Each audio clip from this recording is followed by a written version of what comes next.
उत्तरांचल नामा में आप सभी का स्वागत है। मैं हूं शक्ति प्रकाश श्रीवास्तव। सम्राट सरकार का सीक्रेट प्लान। बिहार में भारत नेपाल की अंतर्राष्ट्रीय सीमा से जुड़ी गतिविधियां इन दिनों मीडिया की सुर्खियां बनी हुई हैं। मादक पदार्थों की तस्करी समेत प्रतिबंधित कारोबार की मानो सीमावर्ती इलाके में बाढ़ आ गई हो। इस संदर्भ में आए दिन ऐसी शिकायतें मिलती रहती हैं। नेपाल में नई सरकार के गठन के बाद से स्थितियां थोड़ी अधिक खराब होती दिख रही हैं।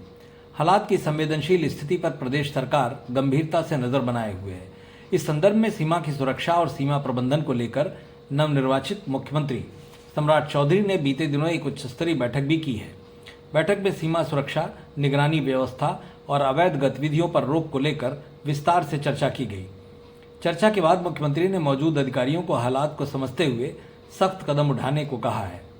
सीमा के हालात के मद्देनजर उन्होंने एक विशेष कार्ययोजना के तहत कार्रवाई करने का भी निर्देश दिया। इस कार्ययोजना को अति गोपनीय तरीके से अंजाम देने की हिदायत भी दी गई। सचिवालय स्थित सभागार में आयोजित इस बैठक में मुख्यमंत्री सम्राट चौधरी ने अधिकारियों को निर्देश देते हुए कहा कि भारत नेपाल सीमा संवेदनशील क्षेत्र है, इसलिए सीमा पर होने वाली हर गतिविधि पर नजर रखी जाए। उन्होंने कहा कि सीमा पर होने वाले अनैतिक और गैर वैधानिक कार्यों पर पूरी सख्ती बरती जाए और किसी भी तरह की लापरवाही नहीं होने दिया जाए। नेपाल सीमा के हालात से प्रदेश सरकार के साथ साथ केंद्र सरकार भी खासे गंभीर है। बीते 26-27 फरवरी को केंद्रीय गृह मंत्री अमित शाह की अध्यक्षता में भारत नेपाल सीमा सुरक्षा को लेकर एक उच्च स्तरीय बैठक हुई थी। उसी बैठक में दिए गए निर्देशों के अनुपालन को लेकर बिहार सरकार की तैयारियां और कार्यवाही का प्रस्तुतिकरण यहाँ किया गया। मुख्य सचिव प्रत्यय अमृत ने सीमा सुरक्षा से जुड़े विभिन्न बिंदुओं पर तैयार विशेष प्रस्तुति देते हुए केंद्र सरकार के निर्देशों पर अब तक हुई कार्रवाई की जानकारी भी दी।